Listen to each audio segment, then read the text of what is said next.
Hello class, Mr. Cooper here. We are diving into grade 5, module 2, lesson 27, problem set. So let's get to it.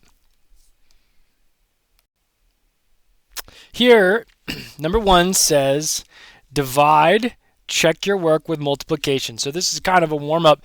It's kind of reviewing what we have already been doing. I'm going to go ahead and do A with you right now, so you does a kind of refresher, and then I'm going to release you to do B, C, D, E, F, G, H, I by yourself. Okay, so let's zoom in right here. 5 6/10 divided by 16. Now remember, where a lot of y'all have been going wrong on your exit tickets is you've been saying, hey, this number is bigger than that, I can't divide it, and then you swap it. Do not do that. Read it the way it says and then set up your long division accordingly. What do I mean by that? Well, it says 5 6, that's way too thick. 5 6/10 divided by 16, right? The divisor is always going to go right there. So just because this number, the divisor, is bigger than the dividend doesn't mean we can't do it this way. Remember, we're just going to add zeros when we get to it, and that will go until we can solve it properly. So we're looking at A. We've set it up. We've got 5 6/10 divided by 16. I ask myself, how many times does 16 fit into 5? And I say, well, it doesn't fit into 5. How many times does 16 fit into 56? Well, that I can do. 16 fits into 56 3 times. And I've already forgotten to do something. Let me know if you think you know what it is. I'll give you a second. 3, 2, 1. If you said carry up your zero, or your decimal, put a 0 there, you're right. So I got 3 times 16 is going to give me 48. So I got 56 minus, that's a 5, Mr. Cooper.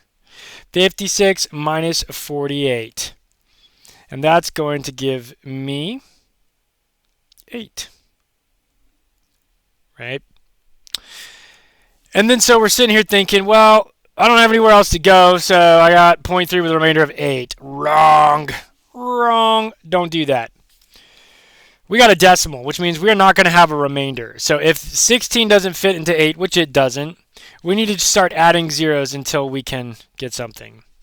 Now 16 does fit into 80. How many times does it fit into 80? Well, it fits in 5 times. 16 times 5 just happens to be 80 exactly. Now I have 0.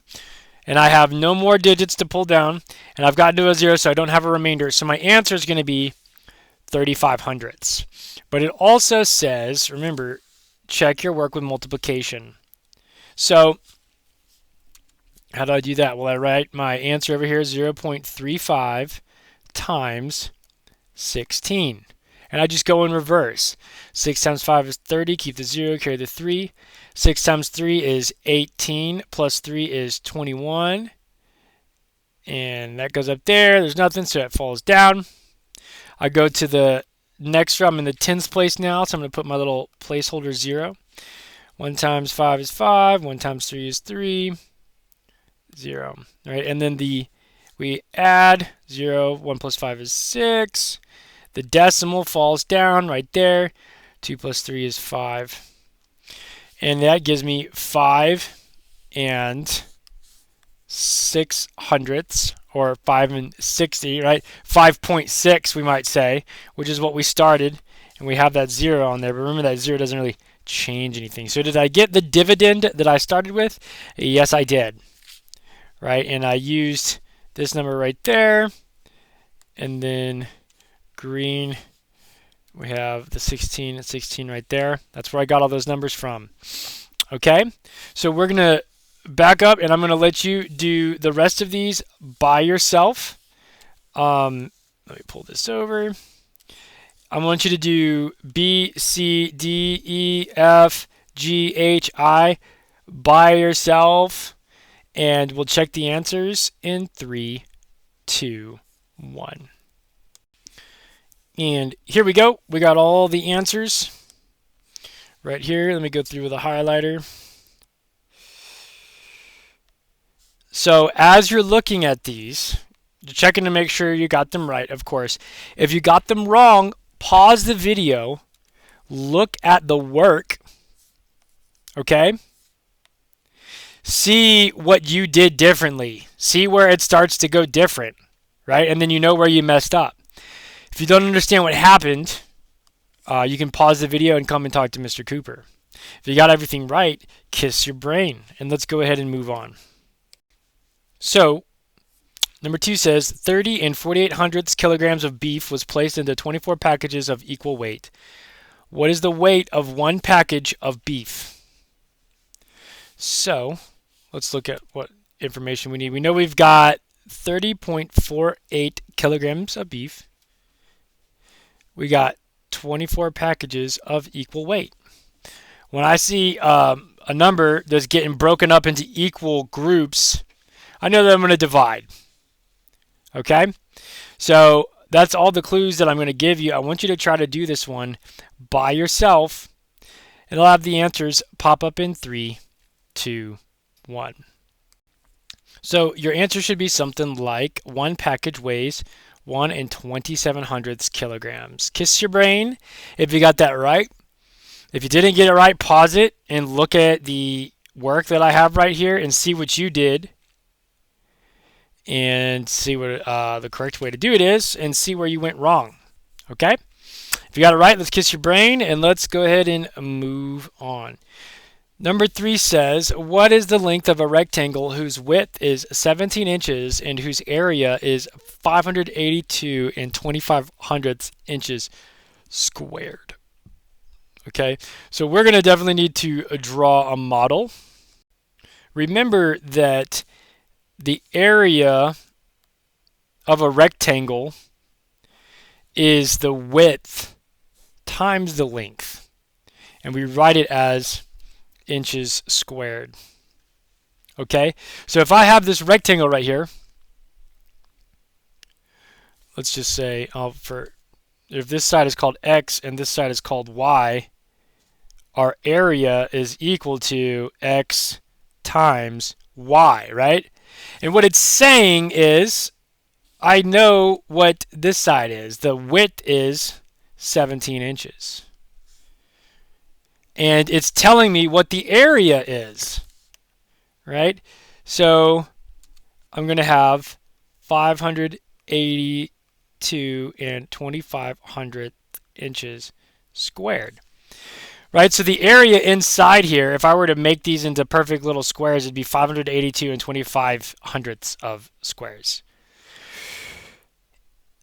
What it's asking me, what is the length? So it's asking me to find out how much this is right here. Well, if this is 17 times y, right? Let me write this another way. 17 times y equals 582.25 hundredths. Well, then, because of my fact families, you should remember fact families, I can flip this, and that's going to give me 582 and 25 hundredths divided by 17 gives me whatever y is. So I'm going to leave you with that, and I'm going to let you solve that. I want you to figure out what the rest of it is, and I'll have the answers pop up in 3, 2, 1.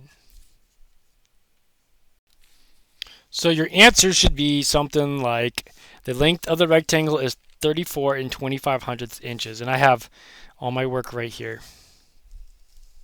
So kiss your brain if you got that one right. And let's go ahead and move on. So number 4 says a soccer coach spent $162 on 24 pairs of socks for his players. How much did 5 pairs of socks cost? So this is going to be a multi-step, multi-operational problem. First off, we have to figure out, I'll give you a clue. First off, you're going to have to figure out how much each pair of sock costs and times that by 5. That's all the clues I'm going to give you. Go ahead and try to pause this video and try to do this by yourself. I'll have the answers pop up in 3, 2, 1. So your answer should be something like 5 pairs of socks cost $33.75. Here's my work. First, we figured out how much each pair of sock costs. We knew how much 24 pairs cost, so we divide that to get the answer, and then we times that answer by 5. 5 pairs right there. That's how we got our answer. Kiss your brain if you got that right. If you didn't get it right, pause the video, check your work, and then let's move on. Number 5 says a craft club makes 95 identical paperweights to sell. They collect $230.85 from selling all the paperweights. If the profit the club collects on each paperweight is 2 times as much as the cost to make each one, what does it cost the club to make each paperweight? Okay, so this is once again a multi-step, multi-operational problem like we had up here. You have to figure out the first part and then use that information to help you figure out the second part. Right, so that's all all the clues I'm going to give you. I want you to try to do this one by yourself, and I'll have the answers pop up in 3, 2, 1. So our answer should be something like it cost the club 81 cents to make each paperweight. So kiss your brain if you got that right. If you didn't get it right, well, let's talk through it real quick. So I that they got $230.85 all around. That's how much money that they collected for selling 95. That's what we got right here. So to find out how much each they made off of each one, we had to divide those two numbers, 230.85 divided 95, and that's going to give us $2.43 was how much each paperweight was sold for. Now that when we sell something, the profit is how much money we make, but we also have the cost, right? They didn't really earn $2.43 because it cost them a little bit of money to make that. So we know that the cost plus the profit, which was 2 times the cost, altogether was 2.43, and we have 1, 2, 3 units. So we take this and divide it by 3, and that tells us how much just the cost is by itself. Kiss your brain if you got that right. At this time, we're going to go ahead and wrap it up. Do not do your exit ticket until the end of the class. We're all going to do it together, right? You can look at the board to see what Mr. Cooper has planned for you. Other than that, have a great day. I'll catch you next time.